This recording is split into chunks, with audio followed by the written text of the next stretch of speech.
उफ, आज भी जब वो दिन याद आता है तो सांसें तेज हो जाती हैं और शरीर में एक अजीब सी झुनझुनी दौड़ जाती है। वो दिन जब मेरे गांव के उस सुनसान खेत में शहर के उस लड़के के सामने मैंने अपने सारे पर्दे गिरा दिए थे।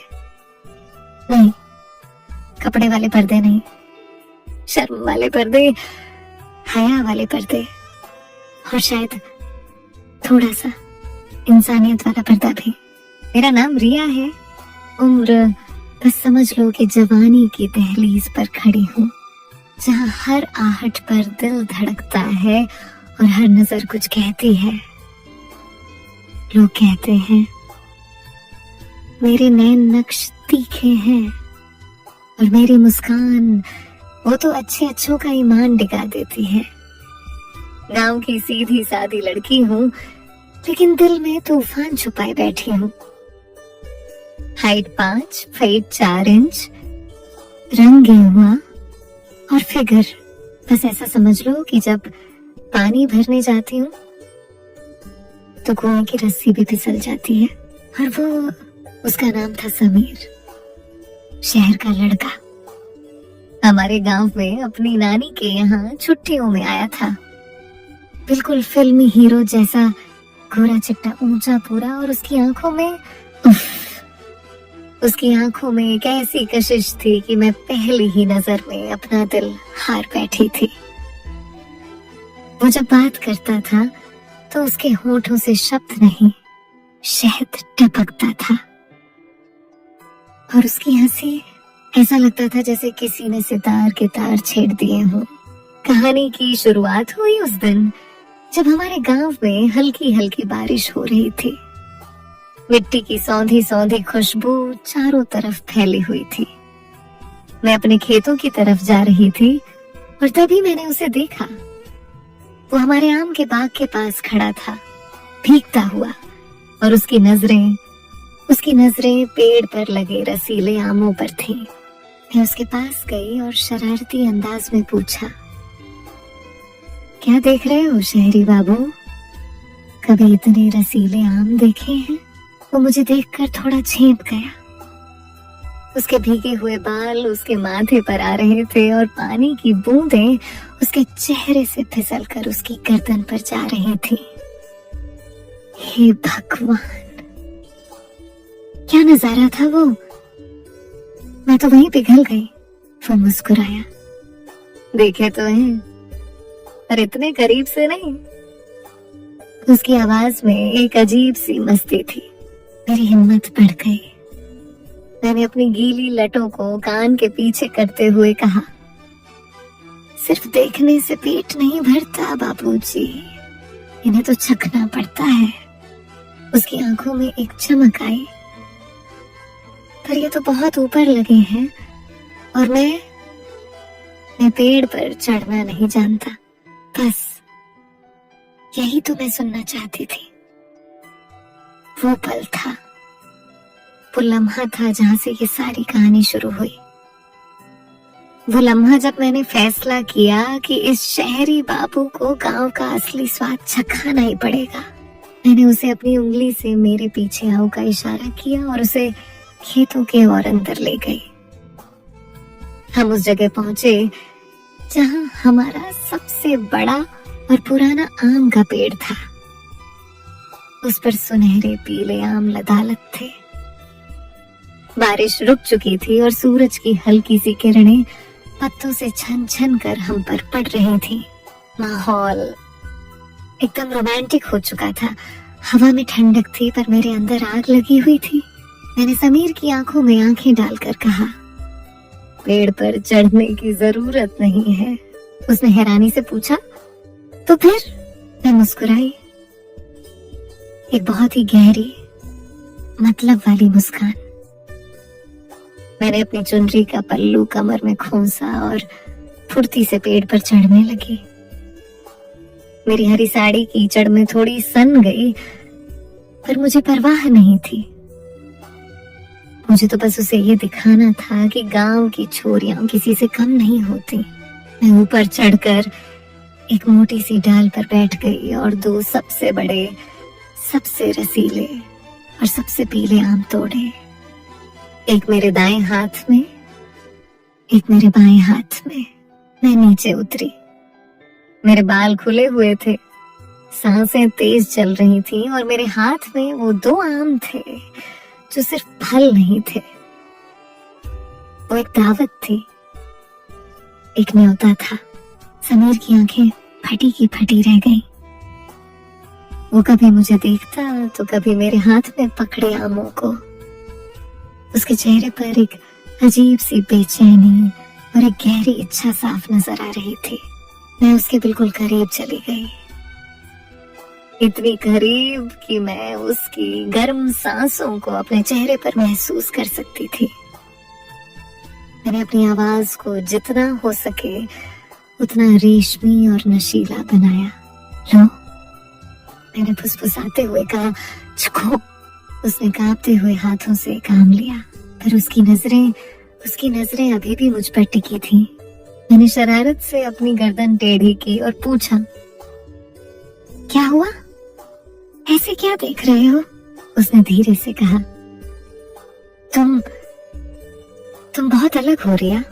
अलग तो हूं, मैंने कहा और उसके और करीब हो गई। पर स्वाद चखोगे तभी तो पता चलेगा कि कितनी अलग हूं।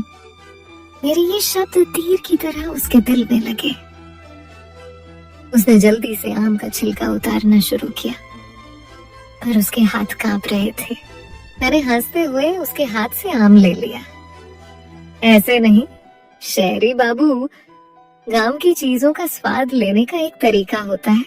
और फिर मैंने वो किया जो शायद मुझे नहीं करना चाहिए था। मैंने उस आम को अपने दांतों से हल्का सा काटा और उसका रसीला गूदा बाहर आ गया। फिर मैंने वो आम उसकी तरफ बढ़ा दिया। अब चखो, मैंने उसकी आंखों में झांकते हुए कहा। एक पल के लिए सन्नाटा छा गया। सिर्फ हमारी सांसों की आवाज थी और पत्तों की सरसराहट। समीर ने गहरी सांस ली और धीरे से अपने होंठ आगे बढ़ाकर उस जगह से आम का एक टुकड़ा लिया जहां मेरे दांतों के निशान थे। जैसे ही उसके होंठों ने उस आम को छुआ, हे भगवान, मेरे पूरे बदन में बिजली दौड़ गई। ऐसा लगा जैसे वक्त थम गया हो। उसकी आंखें बंद थीं और वो उस आम के रस को ऐसे महसूस कर रहा था जैसे वो कोई अमृत हो। मैंने धीरे से पूछा, कैसा लगा? उसने अपनी आंखें खोली। उसकी आंखों में अब शर्म नहीं, एक नशा था, एक खुमार था। उसने कहा, जिंदगी में इससे मीठा कुछ नहीं चखा। मेरी जीत हो चुकी थी। मैंने अपना दूसरा आम भी उसकी तरफ बढ़ा दिया। अभी तो एक ही चखा है, दूसरा अभी बाकी है। और बस उस सुनसान खेत में, उस भीगे हुए दिन, मैंने उसे अपने बाग के दोनों आम चखा दिए। उसने भी उन दोनों को बड़े प्यार से, बड़े इत्मीनान से और बड़े हक से चखा। हम दोनों के हाथ आम के रस से चिपचिपे हो गए थे, पर हमें कोई परवाह नहीं थी। हम तो बस एक दूसरे की आंखों में खोए हुए थे। वो पल इतना खूबसूरत था, इतना नशीला था कि मैं तुम्हें बता नहीं सकती। अगर तुम्हारे दिल की धड़कनें भी ये सुनकर तेज हो गई हैं, अगर तुम भी उस पल की मिठास को महसूस कर पा रहे हो, तो 1 सेकंड रुको और जल्दी से इस वीडियो को लाइक करो और कमेंट में एक लाल दिल जरूर डालना।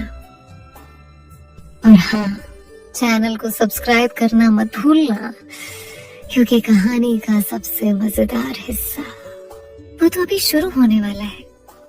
तो कहाँ थे हम? हाँ, खेतों में, मैं और समीर, और हमारे बीच आम की मिठास और एक अनकहा सा रिश्ता। हम दोनों अभी भी एक दूसरे में खोए हुए थे कि तभी तभी हमें किसी के आने की आहट सुनाई दी। हम दोनों हड़बड़ा गए। मैंने जल्दी से अपनी चुनरी ठीक की और समीर ने अपने मुंह पर लगे आम के रस को पोंछा। और सामने कौन था? मेरी बड़ी दीदी प्रिया। अब मेरी दीदी के बारे में क्या बताऊं? वो मुझसे 2 साल बड़ी थी, पर शरारत में मुझसे 10 साल आगे। अगर मैं आग हूं तो वो ज्वालामुखी थी, बोल्ड, बिंदास और मुंहफट। उसके सामने तो अच्छे अच्छों की बोलती बंद हो जाती थी और दिखने में क़यामत। मुझसे भी 2 इंच लंबी और उसकी आंखों में ऐसी शरारत थी कि कोई भी डूब जाए। उसने हमें देखा, पहले मुझे, फिर समीर को, फिर जमीन पर पड़े आम के छिलकों और गुठलियों को, और फिर वो मुस्कुराई। एक ऐसी मुस्कान जो सब कुछ समझ गई थी। अरे रिया, तू यहाँ है? और ये कौन है तुम्हारे साथ? दीदी ने समीर को ऊपर से नीचे तक देखते हुए पूछा। उसकी नजरें किसी एक्सरे मशीन की तरह थी। मैं थोड़ा घबरा गई। दीदी, ये समीर है। नानी के घर आए हैं शहर से। दीदी समीर के पास गई और हाथ आगे बढ़ाते हुए बोली, हेलो समीर, मैं प्रिया, इसकी बड़ी बहन। उसका अंदाज इतना बेबाका था कि समीर थोड़ा सक पका गया। समीर ने झिझकते हुए हाथ मिलाया। जी नमस्ते। दीदी ने उसका हाथ छोड़ा ही नहीं। उसे पकड़े पकड़े बोली, तो शहरी बाबू को गांव की हवा लग गई। क्या कर रहे थे तुम दोनों यहाँ अकेले में? उसने अकेले में शब्द पर इतना जोर दिया कि मेरे तो होश ही उड़ गए। मैं कुछ बोलती उससे पहले समीर बोल पड़ा। वो हम बस आम खा रहे थे। दीदी जोर से हंसी। आम खा रहे थे? शक्ल से तो लग रहा है कि आमों ने तुम्हें खा लिया है। समीर का चेहरा शर्म से लाल हो गया। मुझे दीदी पर बहुत गुस्सा आ रहा था। वो हमेशा मेरा मजाक उड़ाती थी। दीदी ने माहौल को भांप लिया। वो थोड़ी नॉर्मल होते हुए बोली, अरे मैं तो मजाक कर रही थी, बुरा मत मानना। समीर, हम गांव वाले थोड़े सीधे साधे होते हैं। दिल में जो होता है जुबान पर ले आते हैं। फिर उसने अपने झोले में हाथ डाला और कुछ निकालते हुए कहा, वैसे सिर्फ आम से क्या होगा? शहर से आए हो, कुछ और भी तो ट्राई करो। हम दोनों ने हैरानी से देखा कि दीदी ने अपने झोले से क्या निकाला। वो एक बड़ा सा पीला और लंबा सा केला था। समीर थोड़ा हैरान हुआ। अरे इसकी क्या जरूरत थी? दीदी ने शरारती नजरों से पहले केले को देखा, फिर समीर को। जरूरत तो बहुत कुछ होती है समीर बाबू, पर सही चीज सही वक्त पर मिले तभी मजा आता है। कहानी यहाँ एक अजीब मोड़ ले रही थी। मुझे समझ नहीं आ रहा था कि दीदी के दिमाग में चल क्या रहा है। वो केला लेकर समीर के पास गई। लो, इसे भी चखो, हमारे खेत का है, एकदम ऑर्गेनिक, दीदी ने कहा। समीर बेचारा क्या करता? उसने केला ले लिया। वो उसे छीलने ही वाला था कि दीदी ने उसका हाथ रोक दिया। रुको, दीदी ने कहा। उसकी आवाज में एक अजीब सी हुकूमत थी। हर चीज को खाने का एक सलीका होता है। ये सुनते ही मेरे कान खड़े हो गए। ये डायलॉग तो मेरा था। दीदी मेरा तरीका क्यों अपना रही थी? मेरे दिल में जलन की एक लहर दौड़ गई। समीर ने हैरानी से पूछा, मतलब? दीदी मुस्कुराई, एक ऐसी मुस्कान जिसमें हजारों मतलब छुपे थे। उसने समीर के हाथ से केला ले लिया और फिर जो हुआ जो हुआ उसे देखकर मेरी तो आंखें फटी की फटी रह गई। समीर का मुंह खुला का खुला रह गया और पूरे खेत में जैसे एक पल के लिए वक्त ही रुक गया हो। मेरी दीदी ने उस केले का सिरा पकड़ा और उसे छीलने के बजाय सीधा अपने मुंह के पास ले गई। उसने समीर की आंखों में आंखें डालकर बहुत धीरे से, बहुत अदा से उस केले का ऊपरी हिस्सा अपने होठों के बीच ले लिया। 1 पल, 2 पल, 3 पल, सन्नाटा। और फिर उसने अपने दांतों से केले के छिलके को पकड़कर नीचे की तरफ खींचा। केले का सफेद गूदा बाहर आ गया। समीर की हालत देखने लायक थी। वो बेचारा पत्थर का बुत बन गया था। उसकी आंखों में हैरानी, शर्म और एक अजीब सी, पता नहीं क्या था, शायद जिज्ञासा। मुझे अपनी आंखों पर यकीन नहीं हो रहा था। मेरी अपनी सगी बहन मेरे प्यार के सामने ये सब क्या कर रही थी। मेरा खून खौल रहा था। मैं कुछ बोलना चाहती थी पर मेरे गले से आवाज ही नहीं निकल रही थी। दीदी ने केले का एक छोटा सा टुकड़ा खाया, बहुत धीरे धीरे स्वाद ले लेकर फिर उसने वो केला समीर की तरफ बढ़ा दिया। लो, उसकी आवाज किसी मीठे जहर जैसी लग रही थी। अब खाओ, अब इसमें असली स्वाद आया है। मेरे लिए ये सब बर्दाश्त से बाहर था। पहले मेरे आम और अब दीदी का केला। ये क्या हो रहा था? ये कोई मजाकत था, कोई साजिश थी, या फिर दीदी समीर पर डोरे डाल रही थी? मेरे दिमाग में हजारों सवाल घूम रहे थे। उस एक पल में मुझे अपनी ही बहन से नफरत होने लगी थी। वो मेरी खुशियों की दुश्मन बन गई थी। समीर कांपते हुए हाथों से उस केले को देख रहा था। क्या वो उसे लेगा?